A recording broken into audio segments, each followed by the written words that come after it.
Hello students, welcome back with the new video.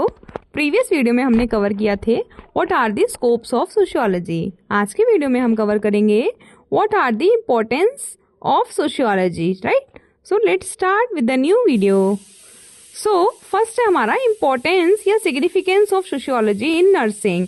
Importance और significance क्या है, यानी क्या इसका ज़रूरत है सोशियोलॉजी की नर्सिंग में, basically, right. We all are the nursing students, तो हम नर्सिंग पे फोकस ज़्यादा करेंगे। फर्स्ट स्टेप है इसका understanding social behaviour, social life of patient. इसका क्या मतलब है कि जो सोशियोलॉजी है वो हमारा नर्सिंग में क्या अंडरस्टैंड करवाने में मदद करता है, सोशल बिहेवियर्स को। यानी कि हॉस्पिटल के अंदर हर तरीके के इंसान आता है, हर तरीके का पेशेंट आता है, राइट। आपके दिमाग में एक क्वेश्चन अराइज हो रहा होगा कि हम सोशियोलॉजी क्यों पढ़ रहे हैं नर्सिंग में, राइट। हम तो मेडिकल के सब्जेक्ट्स पढ़ेंगे, तो हम सोशियोलॉजी क्यों पढ़ रहे हैं नर्सिंग में। बेटा सोशियोलॉजी इसलिए हम पढ़ रहे हैं क्योंकि देखिए आप लोग हॉस्पिटल्स में जाएंगे, हॉस्पिटल्स में क्या होगा, डिफरेंट तरीके के लोग मिलेंगे, डिफरेंट तरीके के ह्यूमंस मिलेंगे, और उन सबका बिहेवियर कैसा होता है, डिफरेंट होता है। उन सबका नेचर कैसा है, डिफरेंट है, राइट।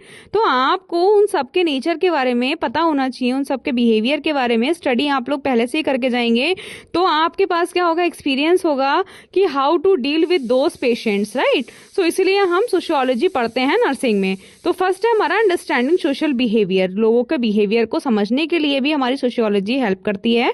कैसे? Sociology help nurse understanding patient behaviour in relation to the social background, culture, families and community. Sociology में जैसे कि हम लोगों के बारे में पढ़ते हैं, लोगों की फैमिलीज, बिहेवियर, राइट, कल्चर के बारे में, norms, rules, regulations, different religion के, है ना। तो उन सब के बारे में जब हम पढ़ते हैं तो हमें सबके बारे में नॉलेज भी रहती है, तो हम उसको क्या कर सकते हैं, उस कंडीशन को उस टाइम पे हम संभाल सकते हैं। It improve communication and empathy with patients from diverse background. और ये क्या करता है, सोशियोलॉजी कम्युनिकेशन स्किल्स को भी इम्प्रूव करता है, एज वेल एज एम्पैथी जो होती है नर्सिस के अंदर उसको भी क्रिएट बनाने में हेल्प करता है हमारा सोशियोलॉजी। सेकेंड है हमारा होलिस्टिक पेशेंट केयर। लोगों की ओवरऑल केयर में भी हेल्प करता है sociology, right. Nursing care is not just about physical treatment, it also involve psychological, emotional and social support, right.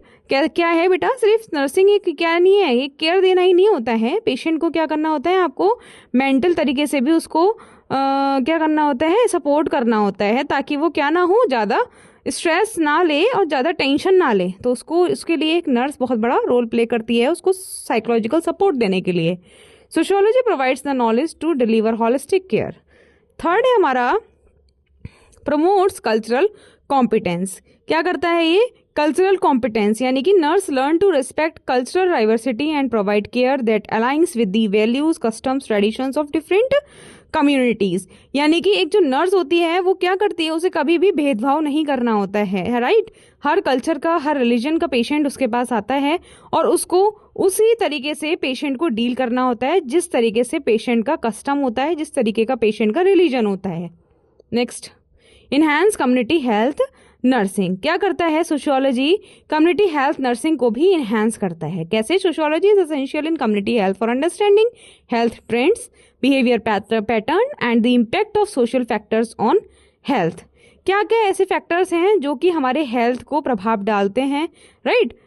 ऐसा बिहेवियर्स जो होते हैं, बिहेवियर पैटर्न जो होता है लोगों का, उसको भी अंडरस्टैंड करने में सोशियोलॉजी क्या करती है, हेल्प करती है एक नर्स की।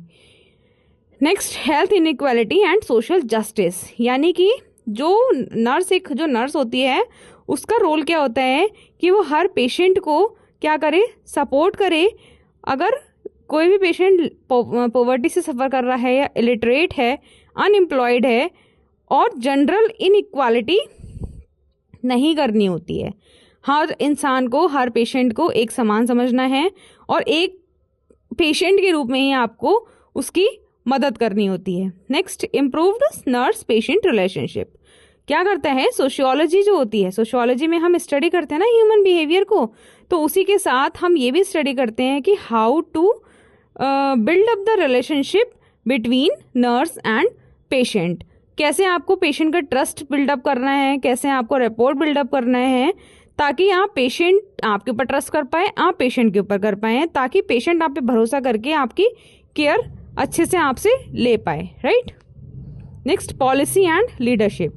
एक जो नर्स होती है उसके अंदर ये दोनों क्वालिटीज़ होना बहुत ज़रूरी है, ताकि वो कम्युनिटी की जो नीड्स हैं उसको क्या कर पाए, अंडरस्टैंड कर पाए, राइट।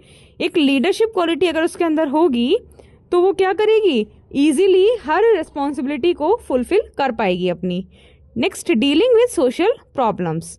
जो भी सोसाइटी में प्रॉब्लम्स आती हैं, राइट, जैसे कॉमन प्रॉब्लम्स हमारी डोमेस्टिक वायलेंस हो गई, सब्सटेंस अब्यूज़ हो गई, या एल्डर नेग्लेक्ट्स हो गई, उसमें भी एक नर्स का बहुत बड़ा रोल होता है कि वो क्या करे, पेशेंट को सपोर्ट करे और पेशेंट के जो चीज़ें हैं उसको समझे और उसको एक अप्रोप्रिएट या फिर एक एक्यूरेट एडवाइस दे पाए उससे निकलने के लिए। Next, patient education. पेशेंट को एजुकेट करना भी किसका काम होता है, एक नर्स का काम होता है, राइट, ताकि पेशेंट क्या कर पाए, पेशेंट और उसकी जो फैमिली मेम्बर्स हैं वो दोनों ही अंडरस्टैंड कर पाए। लेकिन एक नर्स को ये भी देखना होता है कि पेशेंट कैसा, कितना एजुकेटेड है। अगर वो एजुकेटेड नहीं है तो उसको उसी की ही भाषा में या उसको उसी के ही एजुकेशन लेवल पे जाके समझानी होती हैं चीज़ें। ये नहीं है आप अपने लेवल पे समझा रहे हो और पेशेंट को कुछ भी समझ नहीं आ रहा है, तो वो भी क्या हो जाता है, एक मिसकम्युनिकेशन हो जाता है। Next, acquaints with the social environment. एक नर्स को जैसा इन्वायरमेंट होता है उसी के हिसाब से अपने आप को ढालना होता है, राइट।